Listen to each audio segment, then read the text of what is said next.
नमस्कार. वार्तापत्र स्वच्छता अभियानमध्ये मी मनाली दीक्षित सर्वांचं स्वागत करते. मंडळी, स्वच्छ भारत निर्माण करायचा तर अगदी तळागाळापासून स्वच्छता कार्याला सुरुवात व्हायला हवी. म्हणूनच प्रत्येक नागरिक, मोहल्ला कमिटी, ग्रामपंचायती, नगरपालिका, महापालिका, शासन तसंच स्वयंसेवी संस्था या सगळ्यांनीच हातात हात घालून कार्य करायला हवं. तरच स्वच्छ गाव, स्वच्छ तालुका, स्वच्छ महाराष्ट्र आणि मग स्वच्छ देश निर्माण होणार आहे. त्यासाठी चोख नियोजन, प्रभावी अंमलबजावणी आणि योग्य अंकुश या स्वच्छता कार्याला असणं गरजेचं आहे. मंडळी, सध्या सर्वत्रच स्वच्छता कार्यानं चांगलाच वेग घेतलाय. मागच्या आठवड्यात ठिकठिकाणी झालेल्या स्वच्छता कार्यांचा या वार्तापत्रामध्ये आढावा घेणार आहोत. मात्र तुर्तास नजर टाकूया ठळक घडामोडींवरती. स्वच्छ महाराष्ट्र अभियानामध्ये वेंगुर्ले नगरपालिका अव्वल स्थानावर. स्वच्छ भारत अभियानाअंतर्गत शौचालयांचं बांधकाम दर्जेदार करण्याचे नगरविकास विभागाचे आदेश. स्वच्छ भारत अभियानाअंतर्गत शौचालय बांधकामास गती मिळण्यासाठी शौचालयाचा वापर न करणाऱ्यांच्या घरांवरती स्टिकर्स चिकटवले जाणार. बीड जिल्ह्यात शौचालय बांधण्यासाठी विद्यार्थ्यांच्या वतीनं जनजागृती. स्वच्छ महाराष्ट्र अभियानाअंतर्गत निवडण्यात आलेल्या राज्यातील सर्वोत्कृष्ट 6 नगरपालिकांमध्ये वेंगुर्ले नगरपालिकेनं अव्वल क्रमांक पटकावलेला आहे. मुख्य अधिकारी रामदास कोकरे यांनी पुढाकार घेतलेला होता आणि त्यांच्या पुढाकाराला नगरपरिषदेचे नगराध्यक्ष, उपनगराध्यक्ष, प्रशासकीय कर्मचारी आणि नागरिकांचं सहकार्य मिळालं आणि म्हणूनच हे यश मिळालं असून केंद्राच्या स्वच्छ भारत अभियानातही नगरपालिका अव्वल स्थानी गेलेली आहे, असा विश्वास मुख्याधिकारी रामदास कोकरे यांनी व्यक्त केला. राज्यातील 24 नगरपालिकांनी स्वच्छ महाराष्ट्र अभियानाअंतर्गत असलेल्या निकषांवरती आधारित आपला दावा केला होता. मात्र निकषानुसार यातील 9 नगरपालिका प्रशासनाकडून पाहणीसाठी निवडण्यात आल्या. दारोदारी कचरा संकलनाचं प्रमाण, घरोघरी ओला आणि सुक्या कचऱ्याचं होत असलेलं विलिनीकरण, प्लास्टिक बंद आणि हागणदारी मुक्तीची स्थिती या 4 निकषांचं पालन कितपत केलं आहे याबाबतची माहिती पालिका प्रशासनानं मागवलेली होती. नाशिक विभागीय आयुक्तालयातील प्रादेशिक उपसंचालक विजय कुलकर्णी यांच्या अध्यक्षतेखाली समितीनं या 9ही नगरपालिकांची पाहणी करून त्यातील 6 नगरपालिकांची निवड केली. या 6 नगरपालिकांमध्ये वेंगुर्ले जिल्हा सिंधुदुर्ग, लोणावळा जिल्हा पुणे, शिरूर जिल्हा पुणे, सांगोला जिल्हा सोलापूर, देवळाली प्रवरा जिल्हा अहमदनगर, उमरेड जिल्हा नागपूर या नगरपालिकांचा समावेश आहे. या 6 नगरपालिकांमधून वेंगुर्ले नगरपालिकेनं अव्वल स्थान पटकावल्याचं नगरपरिषद प्रशासन संचालनालय प्रधान सचिव मीता राजीव लोचन यांनी कळवलेलं आहे. लवकरच मुख्यमंत्र्यांच्या हस्ते वेंगुर्ले नगरपालिकेचा सन्मान करण्यात येणार आहे. वेंगुर्ले इथे ओल्या कचऱ्यापासून कांडी बायोगॅस, सुक्या कचऱ्यापासून कांडी कोळसा प्रकल्प सुरू करण्यात आलाय. शहरात रोज गोळा होणाऱ्या प्लास्टिकवरती प्रक्रिया करून रस्ते डांबरीकरणासाठी त्याचा वापर करण्यात येणार आहे. तसंच रोज मिळणाऱ्या काच आणि लोखंडाचा लिलाव करण्यात येणार आहे. शौचालय बांधकामास गती मिळावी, त्याचबरोबर घर तिथे शौचालय बांधलं जावं, त्यांचा 100% वापर केला जावा, यासाठी स्वच्छ भारत मोहिमेअंतर्गत शौचालय नसणाऱ्या घरांना आता रेड स्टिकर्स लावण्यात येणार आहेत. जागतिक शौचालय दिनाचं औचित्य साधून ही मोहीम शिरपूर तालुक्यामध्ये नुकतीच राबवण्यात आली. त्यामुळे शौचालय नसणारं घर सहजपणे लक्षात येणार आहे. तसंच यापूर्वी निर्मल ग्राम पुरस्कार प्राप्त गावांमध्ये दर्जा टिकून नसल्यामुळे या गावांनी सुद्धा तातडीनं राहिलेली शौचालयं बांधावीत, अन्यथा त्यांना दिलेल्या पुरस्काराची रक्कम परत घेऊन त्यांच्यावरती कडक कारवाई करण्यात येईल, असे देखील आदेश देण्यात आले. शौचालय बांधकामास चांगला प्रतिसाद मिळावा यासाठी शौचालयाचं बांधकाम करणाऱ्या लाभार्थींना 12,000 रुपयांचं अनुदान शासनाच्या वतीनं देण्यात येत आहे.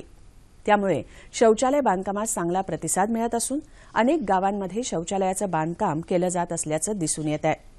तरी देखील काही गावातील कुटुंबांकडून शौचालय बांधकामास योग्य प्रतिसाद मिळत नसल्याचं लक्षात आल्यानं जागतिक शौचालय दिनाचं औचित्य साधून विशेष मोहीम सुरू करण्यात आली. या विशेष मोहिमेअंतर्गत प्रत्येक घरांवरती कोणते ना कोणते तरी स्टिकर्स लागणार आहेतच.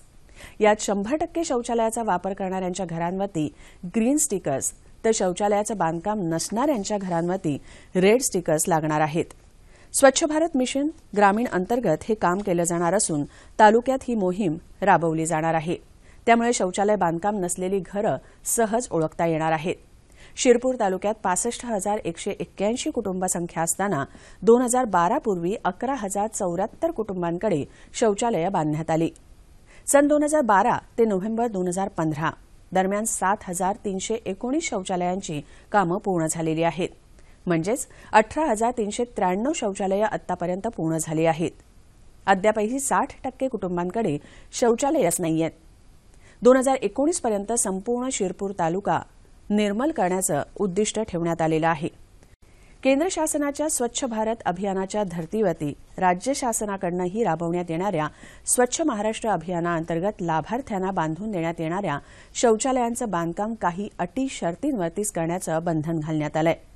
दर्जेदार बांधकामासाठी कंत्राटदार आणि साहित्य पुरवठादारांची यादी लाभार्थ्यांना पुरवण्याची सूचना शासन स्तरावरनं सर्व नगरपालिकांना देण्यात आली आहे.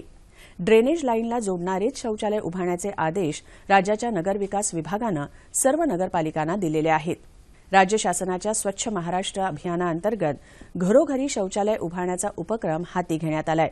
शौचालयाचं बांधकाम करताना त्यांचा दर्जा आणि टिकाऊपणाबद्दलही शासनानं मार्गदर्शक सूचना घालून दिलेल्या आहेत. यामुळे लाभार्थ्यास शौचालय मंजुरी आदेश देतानाच या मार्गदर्शक सूचनांचा वापर करण्याची अट घालून देण्यात येणार आहे. याशिवाय दर्जेदार शौचालयाचं बांधकाम गवंड्यांसह दर्जेदार साहित्य पुरवठादारांची यादी संबंधित लाभार्थ्यास बांधकाम आदेशासोबत देण्याच्या सूचना नगरविकास विभागाकडून देण्यात आल्या आहेत. शौचालयाच्या बांधकामाचं बाजारात उपलब्ध असलेल्या तयार प्लास्टिक साहित्याचा वापर करण्यात येऊ नये. मलनिस्सारणाच्या लाईनला संबंधित शौचालय जोडण्यात यावं. ज्या ठिकाणी मलनिस्सारण सुविधा उपलब्ध नसेल अथवा 30 मीटरपेक्षा अधिक असल्यास शौचालय योग्य आकाराचे 2 पेट, सेप्टिक टँक अथवा बायो टँकला जोडण्यात यावे. कोणत्याही परिस्थितीत 1 पेटचं शौचालय बांधण्यात येऊ नये अथवा ड्रेनेज उभारण्यात येऊ नये असे आदेश देण्यात आलेले आहेत. कराड पालिकेकडून शहरात स्वच्छ भारत अभियान राबवण्याचा निर्णय घेण्यात आलाय.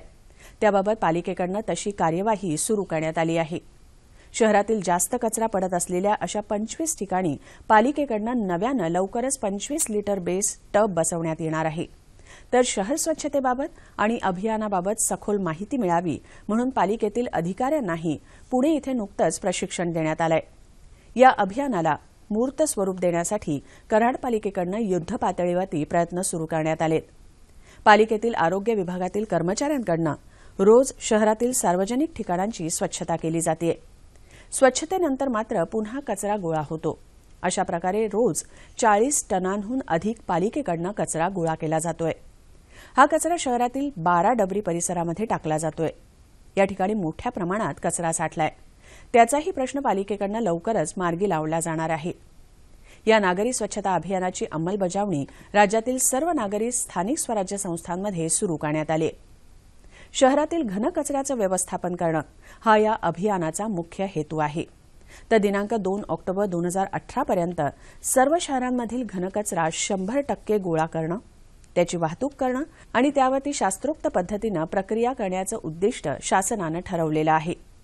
अभियानाच्या विभागीय स्तरावरील संनियंत्रणासाठी विभागीय आयुक्त कार्यालयातील उपसंचालक, सहाय्यक संचालक आणि जिल्हा स्तरावरील संनियंत्रणासाठी जिल्हाधिकारी कार्यालयातील जिल्हा प्रशासन अधिकारी, जिल्हा प्रकल्प अधिकारी यांची समन्वय अधिकारी म्हणून नेमणूक करण्यात आली आहे. या अधिकाऱ्यांमार्फत शहर स्वच्छतेबाबत संपूर्ण काम पाहिलं जाणार आहे. तसंच अभियानाबाबत प्रभावी अंमलबजावणी केली जाणार आहे. कराड शहरामध्ये पालिकेकडून अनेक स्वच्छतेबाबत उपक्रम राबवले जात आहेत. मात्र नागरिकांमध्ये स्वच्छतेच्या उपक्रमाबाबत पुरेशा प्रमाणामध्ये जनजागृती झालेली दिसत नाहीये. या अभियानाच्या माध्यमातून आता नागरिकांमध्ये शहर स्वच्छतेबाबत जनजागृती करण्यासाठी पथक नेमण्यात आलंय. तसंच अभियानातील पालिकेतील अधिकाऱ्यांना योग्य प्रशिक्षणही देण्यात आलंय. बीड जिल्ह्यात स्वच्छ भारत मिशनकडून जनजागृतीवरती दरवर्षी 40 लाख रुपयांची उधळपट्टी होत असते. मात्र त्याचा तितकासा परिणाम दिसत नाहीये. पोस्टकार्डवरती विद्यार्थ्यांमार्फत आई-वडिलांना शौचालय बांधण्याची विनवणी करणारी पत्र पाठवण्यासाठी केवळ 3,000 रुपये इतका खर्च आलाय. स्वतःच्याच मुलांनी शौचालयासाठी हट्ट केल्यानं सकारात्मक परिणाम झाला. 3,000त लाख मुलाची जागृती. लहान मुलांना जसं स्वच्छतेचं महत्त्व वाटतं ते पालकांनाही वाटावं यासाठी पत्र पाठवण्याचा उपक्रम राबवण्यात आलाय. त्यातून चांगला प्रतिसाद मिळालाय. राज्यस्तरावरही या उपक्रमाचं कौतुक होत आहे. स्त्रिया आणि बालकांनी एखाद्या गोष्टीचा हट्ट धरला की तो पूर्ण करण्यासाठी प्रत्येकजण धडपडतोच. स्वच्छ भारत मिशनच्या अधिकाऱ्यांनी नेमका हाच धागा पकडला आणि शौचालय बांधण्यासाठी सुमारे 6,000 विद्यार्थ्यांना स्वतःच्या आई-वडिलांना पोस्टामार्फत पत्र पाठवायला लावली. पोटच्या लेकरांनी केलेल्या भावनिक आवाहनाला पालकांनीही उत्स्फूर्त असा प्रतिसाद दिला. शौचालय बांधणीचा बालहट्ट पूर्णत्वाकडे नेण्याचं काम आता वेगानं सुरू आहे. बीड जिल्ह्यात 2016 या वर्षात आराखड्यातील 105 गावांमध्ये 35,000 शौचालयं बांधण्याचं उद्दिष्ट आहे. आतापर्यंत 10,000हून अधिक शौचालयं उभारण्यात आली आहेत. बीडमध्ये दुष्काळी परिस्थिती, रोजगाराचा प्रश्न आणि स्थलांतराची पाळी अशा परिस्थितीमध्ये शौचालय बांधण्यासाठी कुटुंबांची मानसिकता तयार करण्याचं आव्हान स्वच्छ भारत मिशन पुढे आहे. जिल्हा परिषदेचे मुख्य कार्यकारी अधिकारी नामदेव ननावरे, पाणी पुरवठा आणि स्वच्छता विभागाचे उपमुख्य कार्यकारी अधिकारी मधुकर वासनिक यांच्या संकल्पनेतनं विद्यार्थ्यांमार्फत पालकांना पत्र पाठवण्याची मोहीम हाती घेण्यात आली. 3,000 रुपयात पोस्टाची 6,000 पत्र विकत घेऊन ती स्वच्छता मिशनच्या आराखड्यातील 105 गावातील विद्यार्थ्यांना पुरवण्यात आली.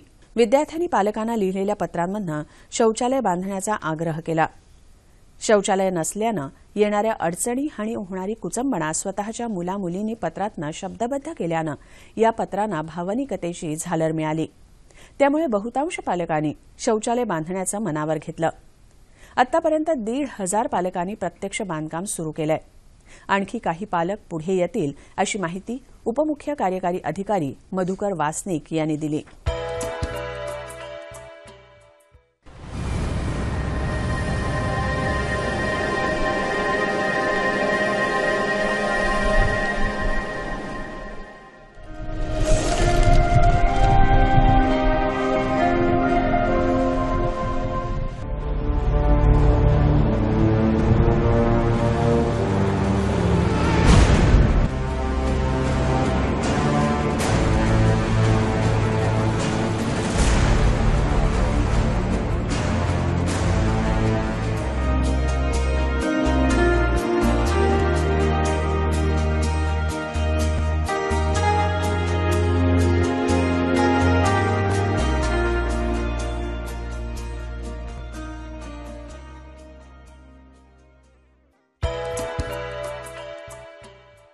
मंडळी, मागच्या वर्षी गांधी जयंतीचं औचित्य साधून पंतप्रधानांनी स्वच्छ भारत निर्माणाची हाक दिली आणि त्यानंतर सगळीकडे स्वच्छता कार्याने वेग घेतलेला आहे. केंद्र सरकारच्या धर्तीवरती मग महाराष्ट्र राज्य सरकारनं देखील स्वच्छ महाराष्ट्राची हाक सर्वत्र दिली. आणि महाराष्ट्राबद्दल जर का बोलायचं झालं तर ग्रामीण भागाबरोबरच जर का शहरी भागामध्ये स्वच्छता राखली गेली तरच स्वच्छ महाराष्ट्र हरित महाराष्ट्र होणार आहे. मात्र शहरीकरणाचे सगळ्यात मोठे जे तोटे असतात किंवा समस्या असतात त्यातलीच एक समस्या असते ती म्हणजे कचऱ्याची समस्या. मात्र या कचऱ्याच्या समस्येकडे समस्या म्हणून न बघता संधी म्हणून जर का बघितलं तर महाराष्ट्र स्वच्छ करणं अधिक सोपं होऊन जातं. याच दिशेनं स्वच्छ महाराष्ट्र अभियान नागरी काम करत आहे आणि त्याचेच आज राज्य अभियान संचालक समीर उन्हाळे माझ्यासोबत स्टुडिओमध्ये आहेत. त्यांच्याकडनं जाणून घेऊया कशा प्रकारे अंमलबजावणी होते, सुसूत्रता आणली जाते. उन्हाळे साहेब, सर्वप्रथम तुमचं स्वागत करते. आत्ता मी जसं म्हटलं की नेमकं हे अभियान नागरी जे आहे ते काम काय करते? महाराष्ट्र हा देशातला सर्वात नागरिक असलेला राज्य आहे आणि आपल्या राज्यामध्ये साधारणतः 250 ही महापालिका, नगरपालिका आणि नव्याने स्थापन झालेल्या 100 नगरपंचायती असे 350च्या आसपास नागरी सेटलमेंट्स आपल्या राज्यात आहेत. 5.5 कोटीच्या आसपास लोकसंख्या या नागरी भागामध्ये असते आणि महाराष्ट्राचा एक सातत्याने एक पुढची भूमिका आपली राहिलेली आहे. अनेक वेळेला पथदर्शी प्रकल्प हे महाराष्ट्रातनं राज्यभरात, देशभरात हे उचलले गेलेले आहेत किंवा वापरले गेलेले आहेत. त्याच प्राधान्याने शहरी भागात जे 350 नगरपालिका आहेत त्यामध्ये राहणारे साधारणतः 1 कोटी 10 लाख कुटुंबांसाठी राईट टू डिग्निफाईड सॅनिटेशन म्हणजे हागणदारी मुक्त राज्य करण्यासाठी जो आपल्या कॉन्स्टिट्यूशनचा कलम 21 जे आहे तर right to life is right to life with dignity. त्यामुळे मूलभूत हक्क म्हणून शौचालयाची व्यवस्था देण्यासाठीच्या दृष्टिकोनातून आपण स्वच्छ महाराष्ट्र अभियानमध्ये एक जी भूमिका आहे ती शौचालयाची सुविधा उपलब्ध करणं नागरिकांना आणि दुसरी एक जे व्हर्टिकल यातलं आहे ते शहरातले जो कचऱ्याची समस्या जी आहे ती समस्या न बघता लोकसहभाग जनतेच्या सहभागामधून याला एक सोल्युशन काढायचा प्रयत्न ह्या स्वच्छ महाराष्ट्र अभियानामधनं केला जातोय. सातत्याने यामध्ये सर्व जनतेचा सहभागातूनच हे स्वच्छ महाराष्ट्र अभियान साकार होणार आहे आणि त्यासाठी राज्य अभियान संचालनाची स्थापना ही 15 मेच्या आसपास झालेली होती. त्यापासून सातत्याने जे आपल्या सर्व महापालिका नगरपालिकांची समन्वय साधून भारत सरकारच्या नगर विकास मंत्रालयाची समन्वय साधून महापालिकांना निधीची उपलब्धता, त्यांच्यासाठी गरज असणारी कॅपॅसिटी बिल्डिंगचे अनेक असे वर्कशॉप्स आणि माहिती व प्रसिद्धीसाठीचं समन्वय साधायचं काम प्रामुख्याने या राज्य अभियान संचालनामधनं केलं जात असतं. आपण पहिल्या टप्प्यामध्ये सध्याच्या याच्यामध्ये साधारणतः 2.25 लाख शौचालय बांधण्यासाठीचा निधी हा राज्यातील सर्व महापालिका नगरपालिकांना दिला गेलेला आहे. त्यात मला निश्चितपणे आपल्या राज्याला अभिमानाची अशी गोष्ट आहे की भारतातलं सर्वात जास्त निधी वैयक्तिक शौचालय देणं राज्य असं आपण निश्चितपणे आहोत. साधारणतः प्रत्येक शौचालयाला 12,000 रुपयाचं अनुदान हे आपल्या राज्यामार्फत दिलं जातं आणि त्याचबरोबर 14 वित्त आयोगाचे जे निधी आपण महापालिका नगरपालिकांना दिलेला आहे त्यामध्ये 2 ते 5,000 रुपये एवढा निधी हा प्लस हा महापालिकांमार्फत नागरिकांना दिला जातो.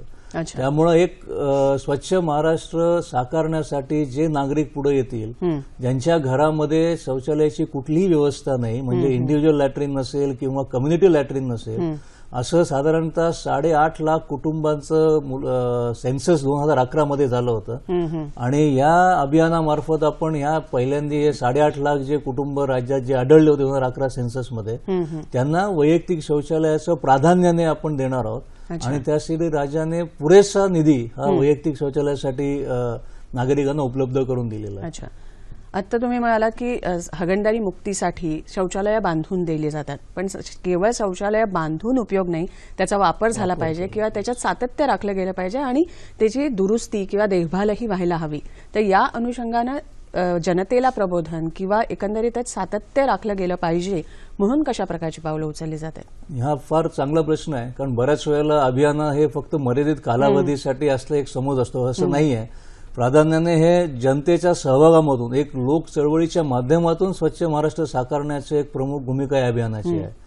तर केवळ काही कालावधीसाठी फक्त शौचालयाचा वापर करायचा आणि नंतर करायचा नाही असं न राखण्यासाठी महाराष्ट्र राज्याने नगरविकास विभागाने पहिल्यांदाच ओडीएफ आणि ODF++ हे ह्याच्या पुढचे 2 टप्पे आपण तयार केलेले आहेत, ज्यामध्ये केवळ शौचालयाचाच बांधून त्याचं न थांबता त्याचा योग्य प्रमाणे त्याचा वापर झाला पाहिजे, त्याचबरोबर जे सेप्टेज होतं त्याची ट्रीटमेंट झाली पाहिजे आणि सर्वात मुख्य म्हणजे सस्टेनेबिलिटीसाठी. त्यामुळे आम्ही आता असं केलंय की प्रत्येक एखाद्या गावाने, आज आपल्याला सांगायला आनंद होतोय की 2 ऑक्टोबरच्या आवश्यकतेला 19 नगरपालिकांनी राज्यातल्या ओपन डेफिकेशन फ्री जाहीर केलं आणि त्याचबरोबर आता 31 डिसेंबरपर्यंत अजून 30 गावांचं एक ओपन डेफिकेशन फ्री घोषित करण्याची आमची खात्री याच्यामध्ये.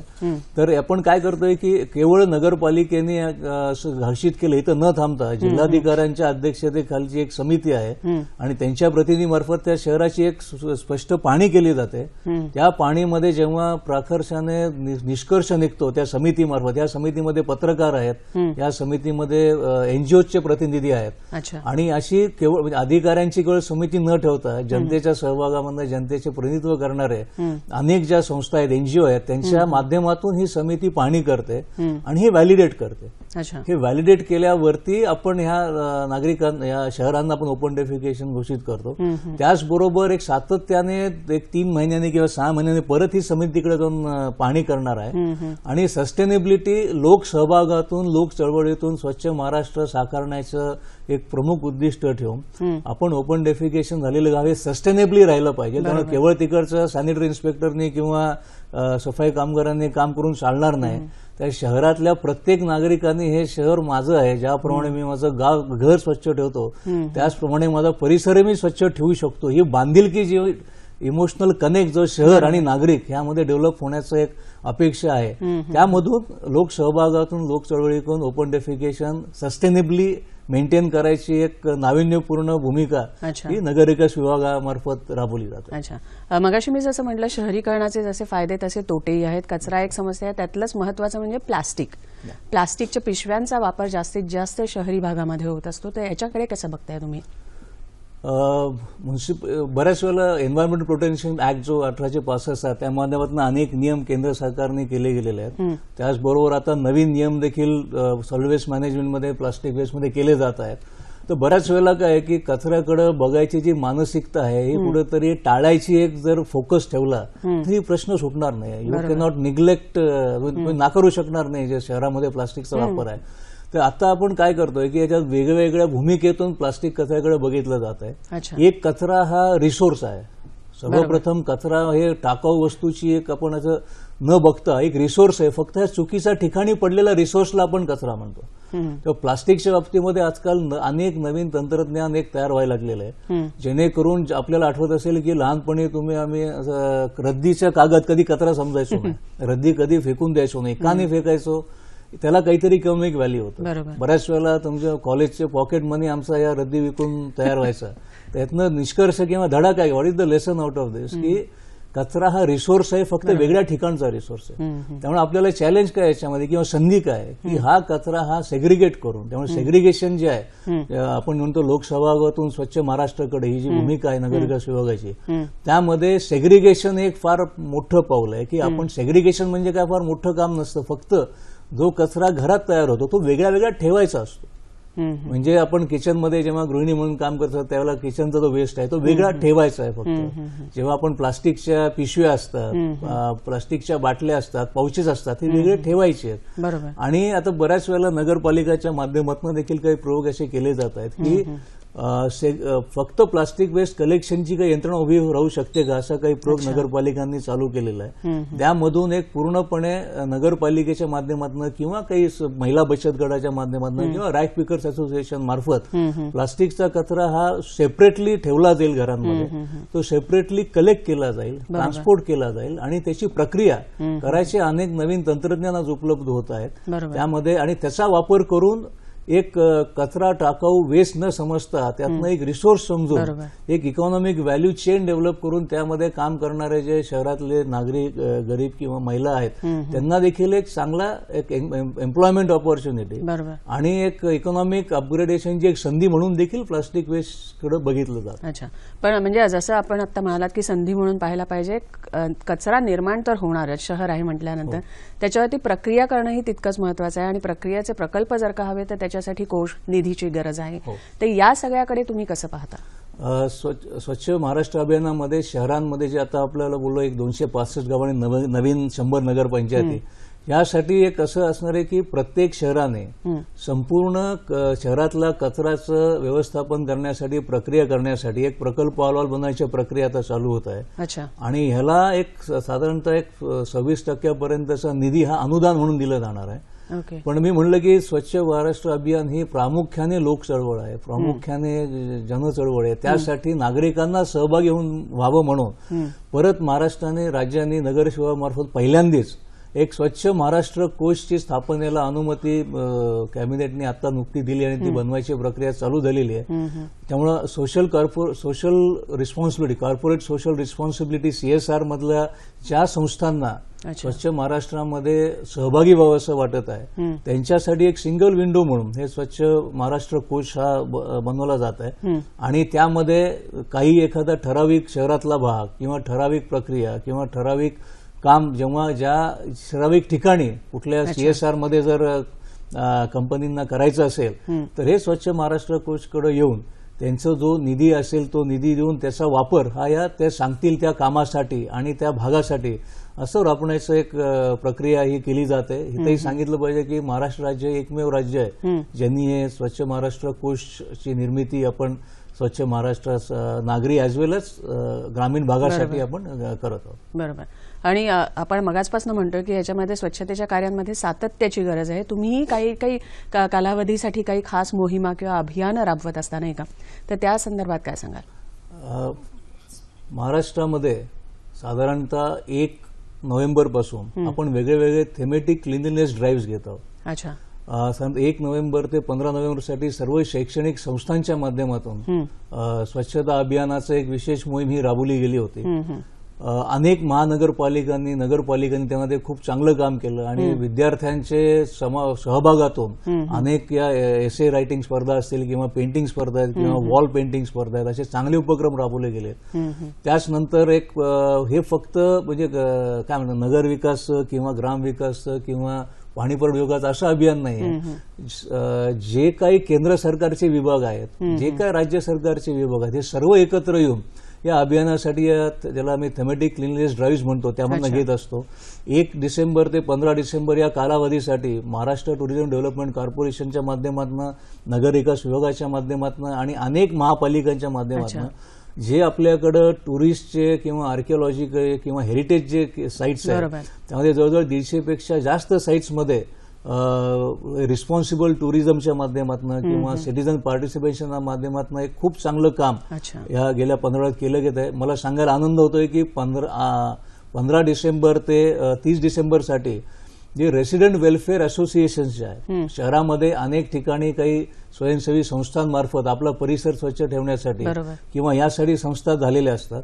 आणि आता ह्या पुढच्या 15 दिवसांमध्ये राज्यातल्या ज्या या 250-300 नगरपालिका महापालिका आहेत त्यांना सूचना अशा आहेत की आपल्या शहरामध्ये राहणाऱ्या जेवढ्या हाऊसिंग सोसायटी असतील, जेवढे कॉलनीज असतील, जेवढे शॉप ओनर्स असोसिएशन असतील, जेवढे रेसिडेंट वेलफेअर असोसिएशन जे आहेत, जेवढे महिला बचत गट असतील त्यांच्याशी समन्वय साधून या घटकांमार्फत शहरामध्ये स्वच्छता अभियानाचं एक लोकचळवळीत रूपांतर होण्यासाठीची प्रक्रिया ही पुढच्या 15 दिवसामध्ये एक फोकस म्हणून आपण ऍक्टिव्हिटी करणार. खरं म्हणजे तुमच्या कार्याची व्याप्ती खूप आहे, वेळेची मर्यादा आहे, म्हणूनच आता इथे आपल्याला ही चर्चा थांबवावी लागते. खूप छान माहिती दिली त्याबद्दल धन्यवाद उन्हाळे साहेब. धन्यवाद. परिसर स्वच्छता, सार्वजनिक स्वच्छता म्हणा, हे करण्यासाठी काहीही युद्धपातळीवरती काम होत असलं तरी स्वच्छता अभियान मोहिमा राबवल्या जात असल्या तरी स्वच्छता कार्यांमध्ये सातत्य गरजेचं असतं. स्वच्छता राखण्यासाठी कितीही जनजागृती प्रबोधन केलं जात असलं तरी जर नागरिकांनी कचरा रस्त्यातच टाकला तर या स्वच्छता कार्याला काही अर्थच राहणार नाहीये.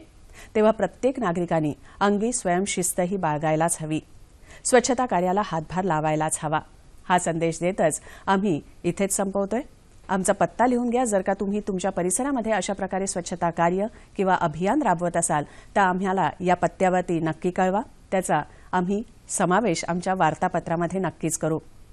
पत्ता आहे निर्माता, वार्तापत्र स्वच्छता अभियान, पांडुरंग बुतकर मार्ग, दूरदर्शन केंद्र, वरळी, मुंबई 400030. जाता जाता पुन्हा एकदा ठळक घडामोडींवरती नजर टाकूया. स्वच्छ महाराष्ट्र अभियानामध्ये वेंगुर्ले नगरपालिका अव्वल स्थानावर. स्वच्छ भारत अभियानाअंतर्गत शौचालयांचं बांधकाम दर्जेदार करण्याचे नगरविकास विभागाचे आदेश. स्वच्छ भारत अभियानाअंतर्गत शौचालय बांधकामास गती मिळण्यासाठी शौचालयाचा वापर न करणाऱ्यांच्या घरांवरती स्टिकर्स चिकटवले जाणार. बीड जिल्ह्यात शौचालय बांधण्यासाठी विद्यार्थ्यांच्या वतीनं जनजागृती. याबरोबरच आम्ही हे वार्तापत्र इथेच संपवतोय. पुन्हा आपली भेट होणारच आहे पुढील रविवारी दुपारी 1:30 वाजता. नमस्कार.